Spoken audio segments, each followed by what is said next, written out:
নমস্কার, আমি পাপিয়া।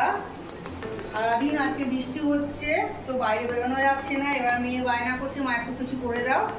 তো আমি কি করবো, কিছু ঘর বাড়িতে নেই, তো আমি কিছু আলুর খোসা ছোটো ছোটো করে কেটে লম্বা লম্বা করে কেটে নিয়েছি। তো এই আলুর খোসাটা দিয়ে আমি পকোড়া বানাবো। আলুর খোসাগুলোকে ভালো করে ধুয়ে নিয়েছি, জল দিয়ে ভালো করে ধুয়ে নিয়েছি। তো একটা বাটিতে একটু গরম জল করে নেবো। জল বসিয়ে দিলাম গ্যাসে, আর একটু নুন দিয়ে দেবো জলের মধ্যে।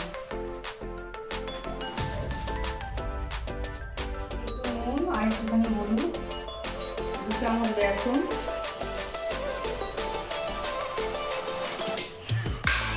আর 2 চামচ কর্নফ্লাওয়ার দিয়ে দিচ্ছি। এই কর্নফ্লাওয়ারটা দিচ্ছি কারণ এটা খুব মজবুত হবে, ওই জন্য। একসাথে এগুলো সব মিশিয়ে আমি জল দিয়ে ভালো করে ব্যাটারটা তৈরি করে নেব।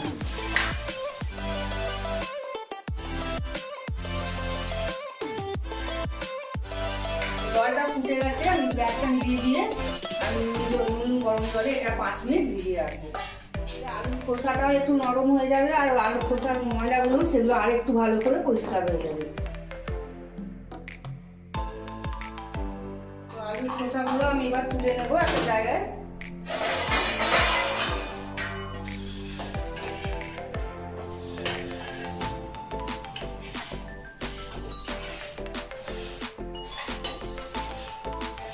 আমি কড়াইটা বসিয়ে নেব। সাদা তেল দিয়ে দেবো, সামান্য একটু খাওয়ার সোডা দিয়ে দেবো। আরেকবার একটু ভালো করে একটা কেটে নেব।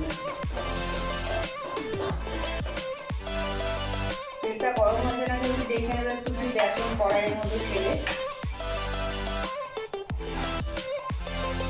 রেডি হয়ে গেছে তেলটা একদম।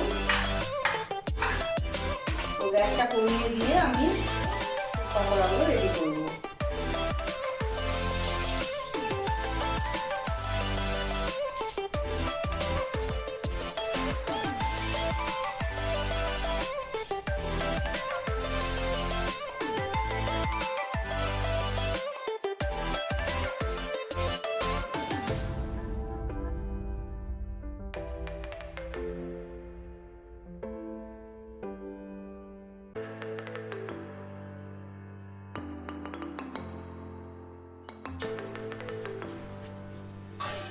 লাল করে ভাজা হয়ে গেছে, তুলে নেবো।